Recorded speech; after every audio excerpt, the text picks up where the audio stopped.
नमस्कार, मैं हूं Rakesh Kumar Singh. India news digital में आपका स्वागत है और इस वीडियो में बात करेंगे कि एक बार फिर जंग के साये में है मिडिल ईस्ट।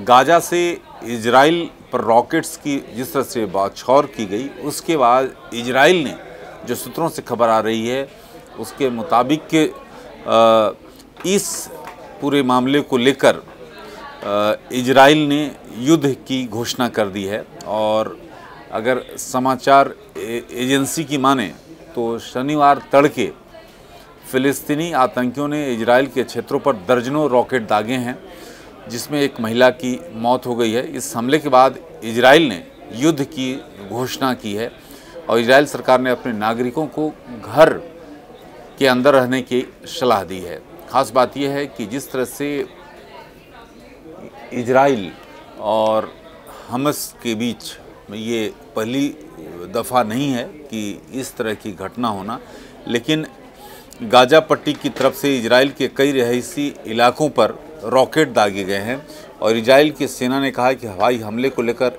अलर्ट रहने वाले शायरन की आवाज़ आर्थिक राजधानी तेल अवीव तक सुनाई पड़ी है। और अगर आज सुबह की बात करें, तड़के यह बमबारी लगभग 30 मिनट तक चली और इजराइल के बचाव दल मैगन डेविड एडोम ने कहा है कि दक्षिणी इजराइल में एक इमारत पर रॉकेट गिरने से 70 वर्षीय महिला गंभीर रूप से घायल हो गई। इसके अलावा एक 20 वर्षीय व्यक्ति भी घायल हुआ है। अगर बात करें कि फ़लस्तीन आतंकियों को ओर से इजराइल पर ऐसे समय पर रॉकेट दागे गए हैं जब हाल ही में गाजा और इजराइल की अस्थिर सीमा पर हफ्तों तक तनाव रहा था। फ़िलिस्तीनी आतंकी संगठन हमास के नेता मोहम्मद देफ की ओर से ये बात कही गई कि हमास ने इजराइल के खिलाफ एक नया सैन्य अभियान शुरू किया। इस ऑपरेशन का नाम ऑपरेशन अल अक्सा स्टॉर्म रखा गया है। अब आज जो सूत्रों से खबर आ रही है कि इजराइल ने आपात कैबिनेट की बैठक बुलाई है, जिसमें इस पूरे मसले को चर्चा की जाएगी। लेकिन इजराइल ने युद्ध की जो घोषणा की है, इससे साफ है कि मिडिल ईस्ट में एक बार फिर जो है खून खराबी बढ़ेगी। और आप बताना इस वीडियो में ज़रूरी है कि आखिरकार गाजा पट्टी है क्या। गाजा पट्टी एक छोटे सा फ़िलिस्तीनी क्षेत्र है और यह मिस्र और इजराइल के मध्य भूमध्य सागरीय तट पर स्थित है। फ़िलिस्तीनी अरबी और बहुसंख्यक मुस्लिम बहुल इलाका है। इस पर हमास द्वारा शासन किया जाता है, जो इजराइल विरोधी आतंकवादी समूह है।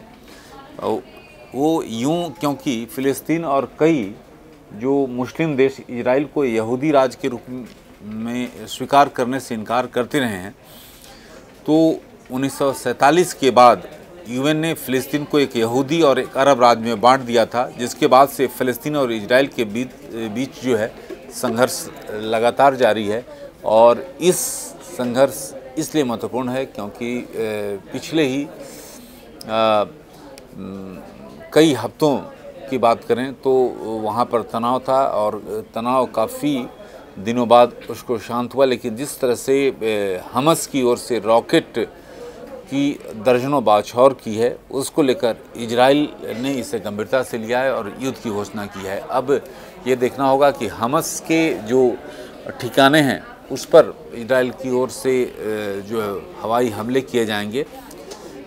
ऐसे में अब ये जो है युद्ध भड़कने की संभावना है, क्योंकि ये जिस तरह से हमास और इजराइल के बीच अगर ये बात और आगे बढ़ती है तो इसमें ये मामला और गंभीर हो सकता है।